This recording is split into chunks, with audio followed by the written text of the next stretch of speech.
The Fantasy Hockey Heat rolls into the Thursday edition of your daily source for fantasy hockey news, the Locked On Fantasy Hockey Podcast. Diving deep into what's going on in LA, a Kaprizov update, and a look ahead to the 2025 chunk of this fantasy season. Let's get this paper.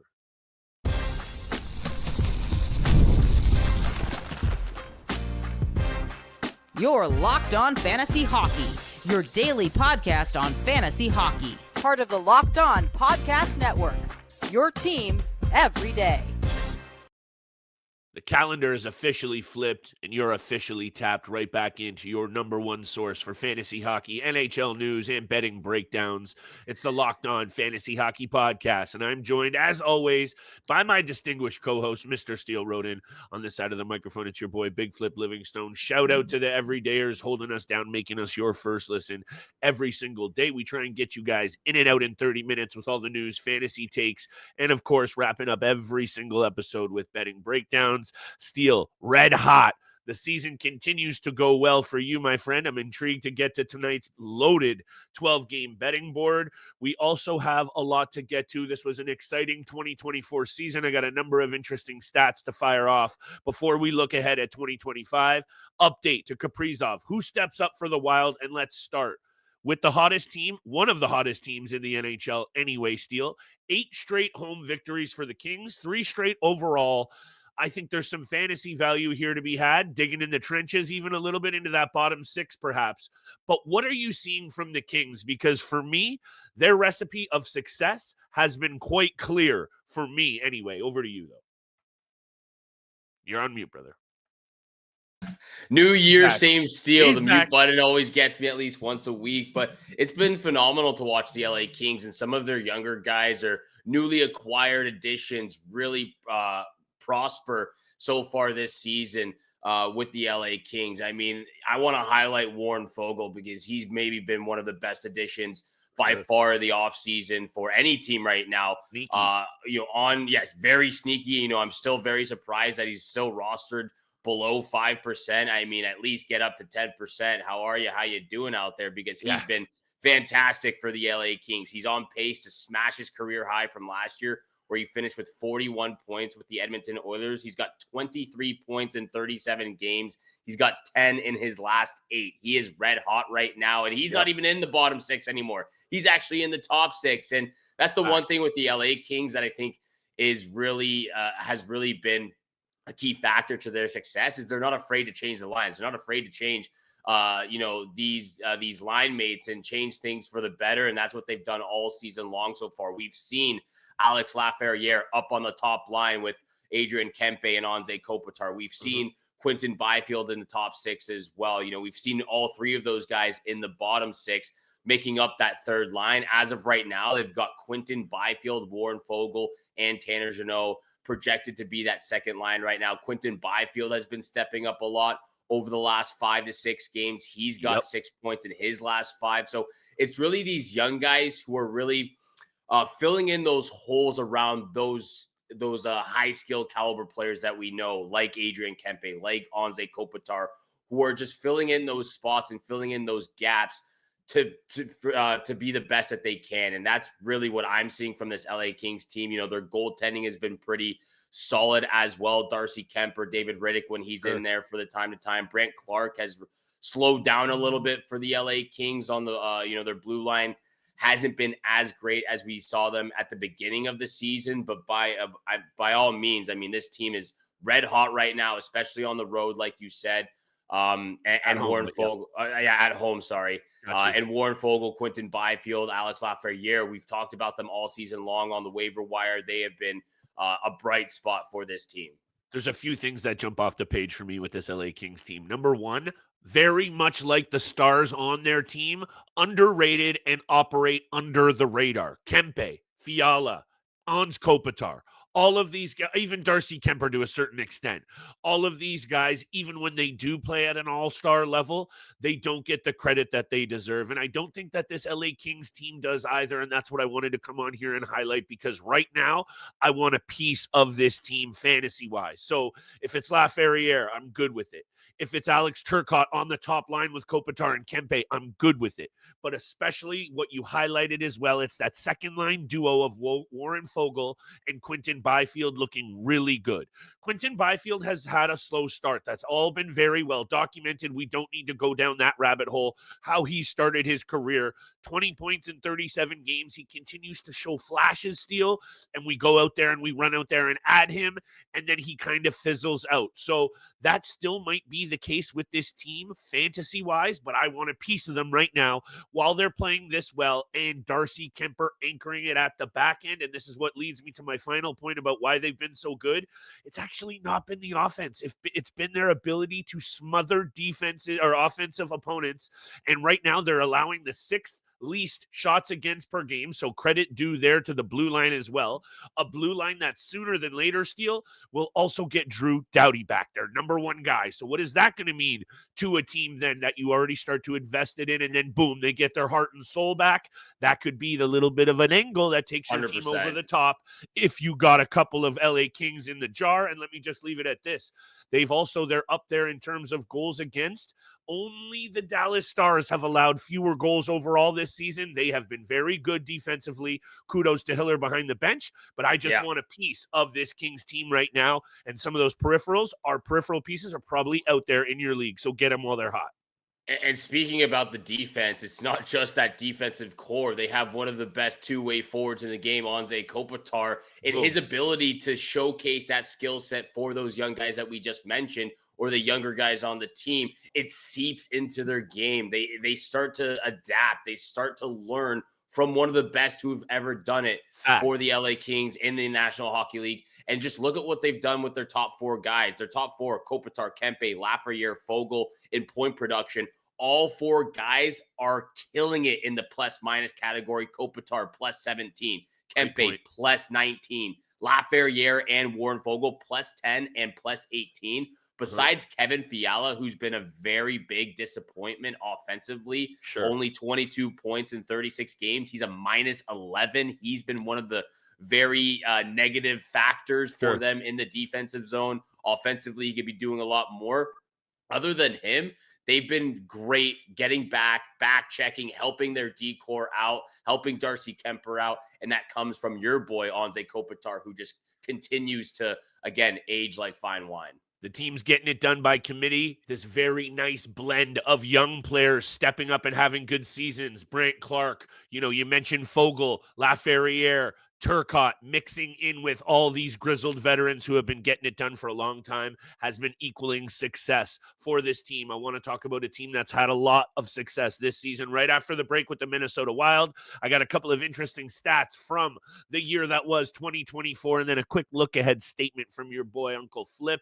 We'll get there. We'll get there right after the break, and we show some love to our friends from Game Time.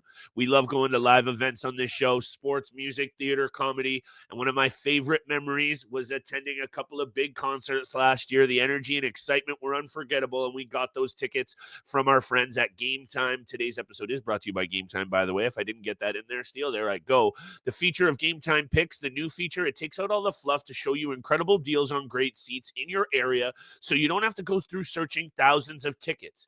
That's what you do at Game Time. You take the guesswork out of buying tickets today. Download the Game Time app, create an account, use code LOCKEDONNHL for $20 off your first purchase. Terms apply. Again, create an account and redeem code LOCKEDONNHL for $20 off. Download Game Time today. What time is it? Game Time.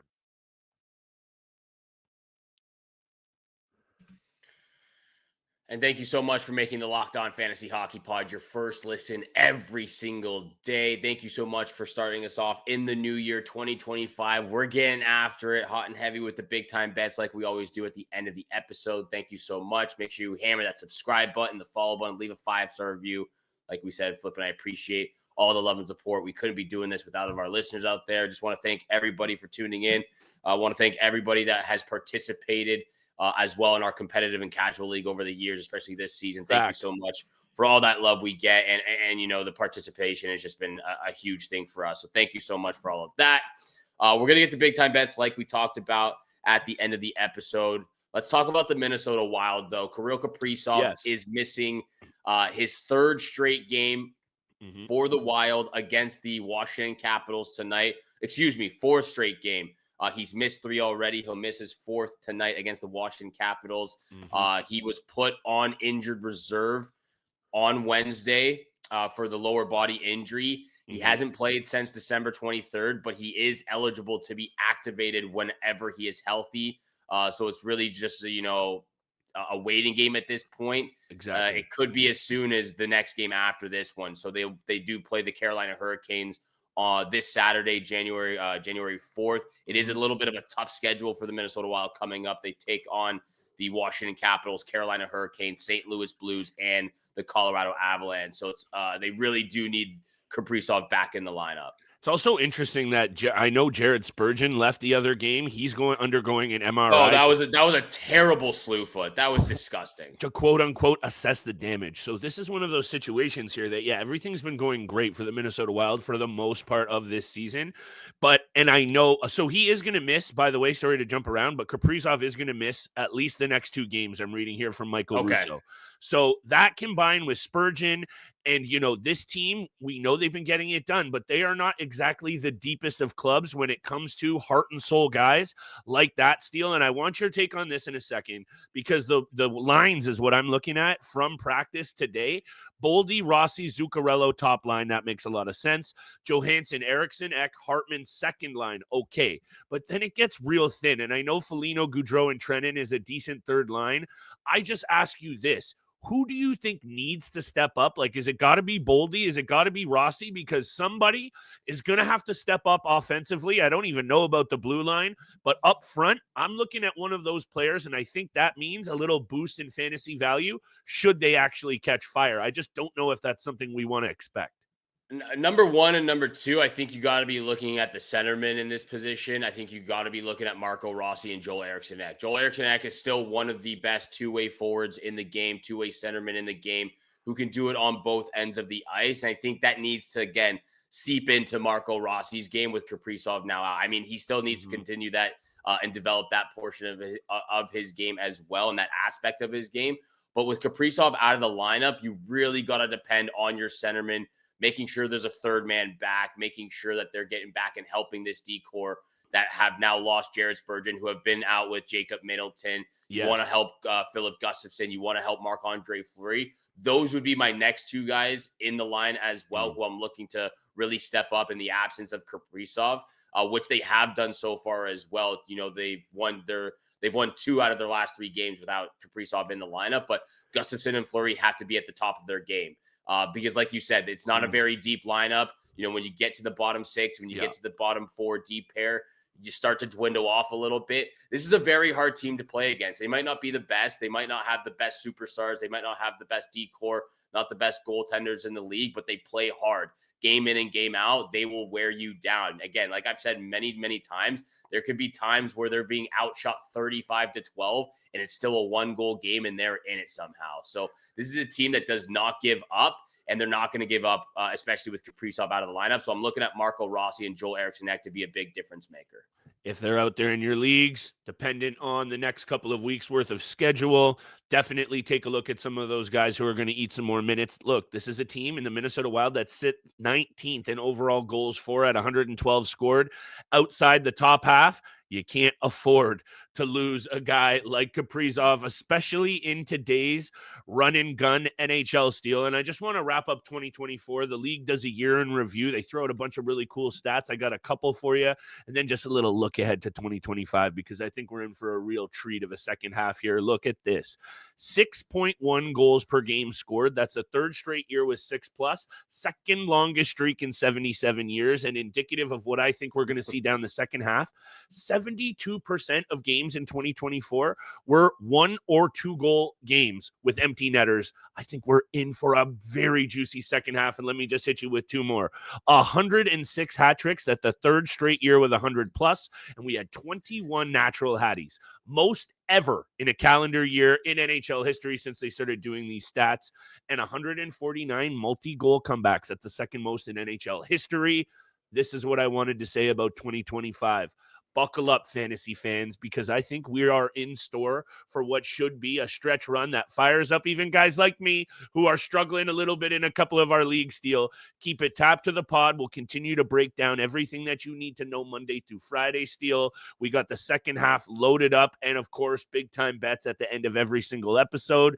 I guess I want to close it out with this. With Ovi and Sid kind of being the faces of the NHL for the last number of years, and who knows how much longer we have left with those two guys going, I would implore you to not miss any of this second half action. Ovi chasing the record, Sid looking at another run for the cup. You can tell I'm fired up, but you know you can get it all here on the Locked On Fantasy Hockey Podcast.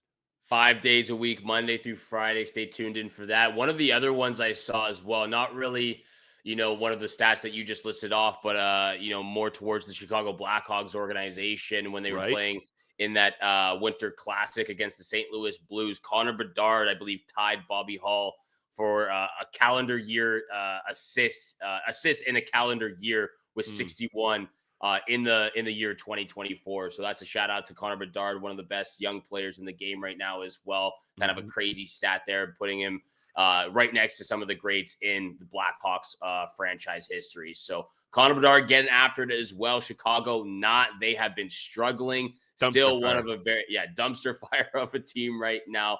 They need to turn things around in a big way and help out their generational player and the player that's going to be leading them for many, many years to come. So Chicago Blackhawks, Connor Bedard getting after it. We're getting after it with big time bets coming up next. This episode is brought to you by FanDuel. The NFL playoffs are almost here, but it's not too late to get on the regular season action with FanDuel, America's #1 sportsbook. Because right now, new customers can finish the season strong with $250 in bonus bets if your first $5 bet wins. FanDuel has so many ways for you to pick up that W. I love betting on which players will score a touchdown, how many points each team will score, and what the total over and under will be. It's absolutely thrilling. Make sure you go visit FanDuel.com to join today. That's FanDuel.com for your chance at $250 in bonus bets. Make every moment more with FanDuel, an official sportsbook partner of the NFL. And once again, thank you so much for making the Locked On Fantasy Hockey Pod your first listen every single day.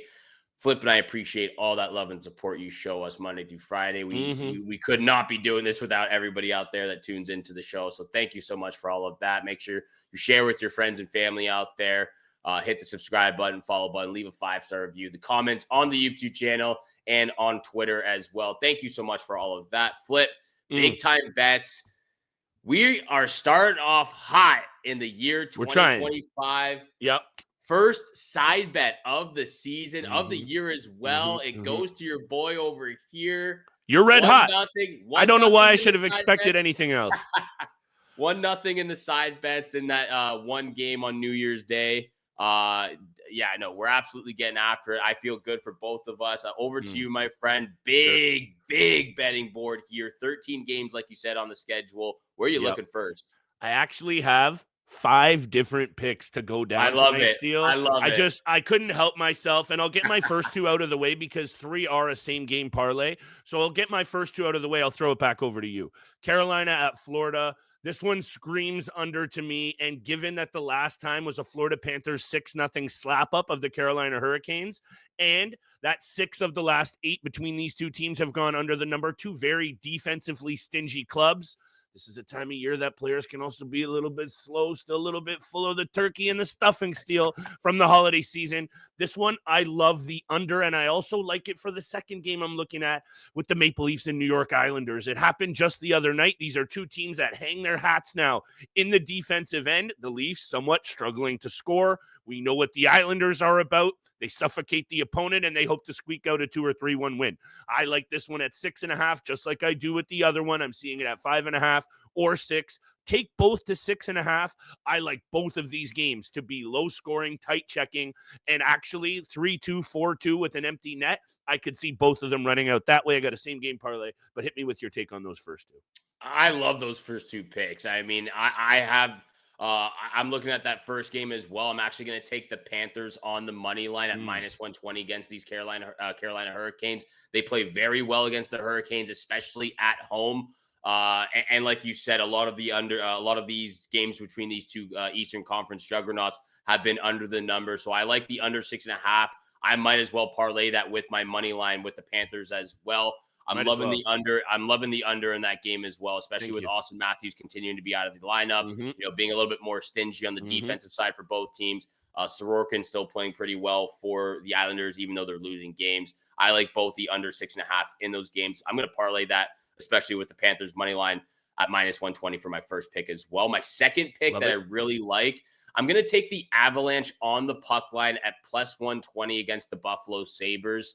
I feel very comfortable, very confident with them, especially being at home, taking the puck line. They've dominated the Sabres over the last 10. They are 8-2-0 in the last 10 against the Sabres. 6 games won by 2 or more goals. The goal differential has been plus 15 in favor for the Avalanche. And Mackenzie Blackwood has just been red hot. He's 5-1-0 in his 6 games played so far for the Avs. A 936 save percentage and a 1.85 goals against average. So you can't go wrong with the Colorado Avalanche right now. I know they are without Valeri Nichushkin. However, I still feel the Avs at home puck line. I'm very comfortable with that. Well, then you're going to like where I'm headed with this same game parlay, Mr. Rodin. First and foremost, yes, the Colorado Avalanche have been playing some sort of a weaker schedule over the last 5 or 6, but they've been pumping their opponents, and the offense is alive and well. So the Mackenzie Blackwood angle, sure, you could say those numbers might be somewhat inflated. They're still wins, and the offense rolling like they are playing against, I know the Buffalo Sabres they strung together a few wins there. Chicago, St. Louis, New York Islanders, not impressing me either. I think you just mentioned their recent dominance against Buffalo, 8-2-0 in their last 10. I'm not sure if you put that out there, but my bad. I did. Just wanted to reiterate it once more because I'm feeling very confident about my 3 picks. First one. This one's going over the number for sure. If you want to take it down to 5.5, I'd be okay with that too. 6.5 is where I like it for my first pick. Second pick, Mac Daddy, a little bit slow with shooting the puck to start the year, but the last couple of games, 10 shots on net, including a game where he had 6. I believe that was last time out. So hit me with Mac Daddy, 4+ shots on net, along with my lock of the night in 8 career regular season games for Cale Makar, 7 assists. Hit me with Cale Makar anytime, Apple. You know I like to cop out on that one. He does what he does from the blue line, distributing, added in with a high-scoring game and a good game for Nathan McKinnon. Cale Makar will be on the board and heard from at some point. So I like those 2 picks separately for the unders, and then as a same game parlay over Mac Daddy 4+ shots, over Cale Makar anytime assist. Let's get it. I'm feeling those 5 picks, man. The under 6.5s are absolutely hidden, and the same game parlay against the Sabres. I love. Let's all have 3 a big of those night. Picks. We're having a big night, starting off the year hot, 2025. My final pick of the day. I'm taking the Red Wings on the money line. I know I said I was going to stay away from this team. This is a team that can usually just absolutely punch you with a 1-2 combo at the end of the night. They break your parlay up, but it's a new year. It's 2025. They have a new head coach. They have 2 big wins against the Washington Capitals and the Pittsburgh Penguins. I will take the Red Wings on the money line against the Blue Jackets at minus 104. They're actually 6-2-2 in their last 10 against Columbus. So I'm following the history. I'm following the new coach, and we've seen that happen time and time again, that it makes a huge difference. So I'm loving all 5 of your picks. The Panthers Hurricanes under 6.5, the Islanders Maple Leafs under 6.5, and that same game parlay from the Avs Sabres. Avalanche puck line, Red Wings money line, and Panthers money line are my 3 picks of the night. Make sure you hammer your favorite picks. Let us know what you're feeling for tonight as well in the comments. Thank you so much for making the Locked On Fantasy Hockey Pod, your first listen every single day. For your second listen, make sure you go check out the Locked On NHL podcast, where the season never ends, providing national expertise with a local perspective. You can find the link in the description below, so you don't have to go searching for it. Part of the Locked On Podcast Network, your team every single day. Once again, from both Flip and I, we wish you good luck with your weekly matchups. Hit in those bets tonight, and we shall see you back here again tomorrow. Peace.